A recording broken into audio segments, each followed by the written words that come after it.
Kollywood star hero Tamil Nadu ముఖ్యమంత్రి దళపతి విజయ్ నటించిన ప్రతిష్టాత్మక చిత్రం జననాయకన్. హెచ్ వినోద్ దర్శకత్వంలో భారీ పొలిటికల్ యాక్షన్ థ్రిల్లర్ గా రూపుదిద్దుకున్న ఈ సినిమా థియేటర్స్ లో విడుదలై బాక్సాఫీస్ వద్ద విజయం సాధిస్తోంది.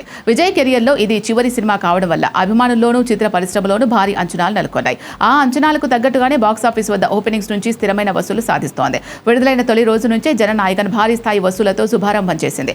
మొదటి 4 రోజుల్లోనే విపరీతమైన వసూలను నమోదు చేసింది. సాధారణంగా వీకెండ్ పూర్తయిన తర్వాత వర్కింగ్ డేస్ లో వసూలు తగ్గుముఖం పట్టడం సహజమే. అయితే జననాయకన్ మాత్రం థియేటర్స్ లో తన హోల్డ్ను కాపాడుకుంటూ స్థిరమైన వసూలు సాధించింది. దళపతి విజయ్ నటన, హెచ్ వినోద్ మేకింగ్ మరియు పూజా హెగ్డేతో పాటు ఇతర నటీనటుల పనితీరు ఈ సినిమా విజయానికి ప్రధాన కారణాలుగా నిలిచాయి. ఇది విజయ్ చివరి చిత్రం కావడంతో ప్రేక్షకులు థియేటర్స్ కు బాలు తీరుతున్నారు. 9వ రోజు 12% మేర కలెక్షన్స్ తగ్గినప్పటికీ 10వ రోజు అడ్వాన్స్ బుకింగ్స్ చాలా ఆశాజనకంగా ఉన్నాయని ట్రేడ్ వర్గాలు వెల్లడిస్తున్నాయి. రెండో వారాంతంలో మళ్లీ కలెక్షన్స్ ఊపందుకొని బాక్సాఫీస్ వద్ద సరికొత్త రికార్డులు నమోదు చేసే అవకాశం ఉందని భావిస్తున్నారు.